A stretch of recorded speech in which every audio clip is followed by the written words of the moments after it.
أنا زمان كنت خاطب بنت خالتي وقعدنا مرتبطين حوالي سنة، والدنيا بينا كانت ماشية كويس لحد ما حصل نصيب واتفرقنا وكل واحد راح في طريقه. وبعد فترة اتعرفت على بنت تانية، وبصراحة من أول ما شفتها حسيت إنها مختلفة وكانت طيبة وخفيفة على القلب. وما طولناش كتير واتجوزنا الحمد لله. وفي يوم بالليل كنت أنا ومراتي قاعدين بنتفرج على فيلم، وفجأة تليفوني رن. بصيت لقيتها خالتي ومراتي. ضحكت وقالت لي: افتح السبيكر، نفسي أسمع صوت حماتك القديمة. فرديت عليها، وخالتي فضلت تسأل عني وتسلم عادي جدا، وبعدها قالت لي: ما تنساش تيجي عيد ميلاد بنتي بكرة يا علاء. قلت لها حاضر من عينيا. وفجأة قالت لي: بس بالله عليك ما تجيبش مراتك معاك، أصل إحنا مش ناقصين مقارنات، وبنتي كانت أليق عليك بصراحة. ساعتها حسيت إن روحي طلعت مني، وبصيت ناحية مراتي مستني خناقة تقوم أو حتى تزعل، لكن اللي حصل صدمني. لقيتها بكل هدوء بتقولي: روح يا حبيبي والبس القميص الأبيض بيبقى حلو عليك. قفلت المكالمة وأنا مش فاهم حاجة، وطول الليل كنت مستني أي مصيبة تحصل، لكن الدنيا كانت هدية بشكل غريب. تاني يوم نزلت الشغل ورجعت بالليل وأنا مقتنع إن الموضوع عدى على خير. أول ما فتحت باب الشقة اتصدمت،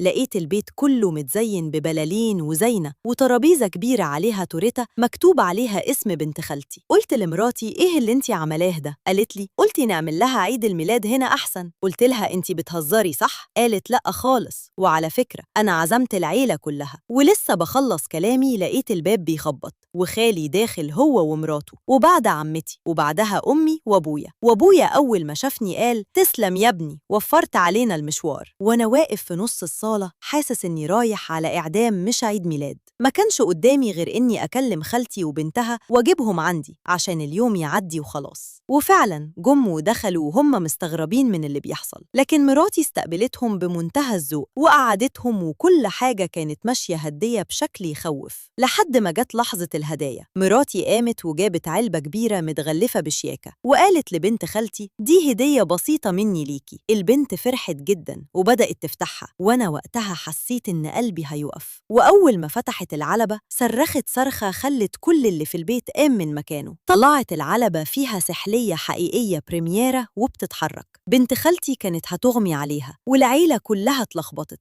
وأنا مش عارف أضحك ولا أهرب. أما مراتي فكانت قاعدة بمنتهى البرود وقالت: والله ما كنت أعرف إنها بتخاف من السحالي، أصل مامتك طول المكالمة كانت بتتكلم عنهم، فافتكرت إن عندكم حب عائلي للحيوانات دي. ساعتها محدش عارف يرد عليها، وكل اللي في البيت فضل يبص لبعضه. ومن اليوم ده خالتي بطلت تعلق على مراتي خالص، وبنت خالتي كل ما تشوفني تسألني سؤال واحد بس: مراتك مش جاية معاك صح؟